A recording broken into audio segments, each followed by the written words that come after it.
ഒരാൾ സ്വർഗത്തിലേക്ക് പോയിക്കൊണ്ടിരിക്കുന്ന ട്രെയിനിൽ ഒരു കൊച്ചു കുഞ്ഞിനെ കാണുന്നു. നിഷ്കളങ്കമായ അവളുടെ മുഖം കാണുമ്പോൾ അവനെ സന്തോഷം തോന്നുന്നു.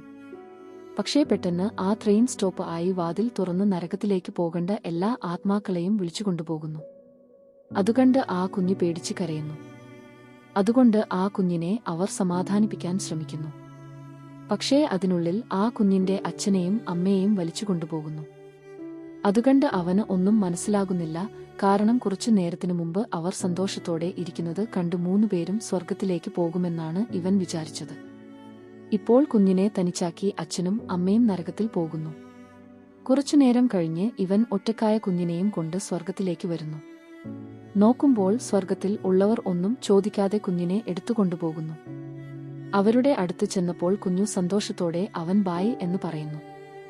അവൻ കുഞ്ഞ് സേഫ് ആയി എന്ന് വിചാരിച്ച് അവിടെ നിന്നു പോകുന്നു. അതേസമയം ഇവിടെ ആ കുഞ്ഞിന്റെ പാരന്റ്സ് കുഞ്ഞിനെ കാണാനില്ല എന്ന് പറഞ്ഞ് നഗരവാതിൽക്കൽ നിൽക്കുന്നു. പക്ഷേ അവർ പറയുന്നതൊന്നും കേൾക്കാതെ അവരെ നഗരത്തിലേക്ക് അയക്കുന്നു. അവിടെ പോയവർ ഞങ്ങളെ മാത്രം എന്തിനാണ് നഗരത്തിലേക്ക് കൊണ്ടുവന്നത് എന്ന് ചോദിക്കുന്നു. അപ്പോൾ അവിടെയുണ്ടായിരുന്ന ചിത്രഗുപ്തൻ ഒരു ഓഡിയോ കേൾപ്പിക്കുന്നു. അതിൽ ആ കുഞ്ഞിന്റെ അവസാന വാക്കുകൾ കേൾക്കുന്നു. അതിനകത്ത് ആ കുഞ്ഞ് അമ്മേ, എനിക്ക് ലോകത്തിൽ ജീവിക്കാനാണ് ആഗ്രഹം എന്ന് പറയുന്നു.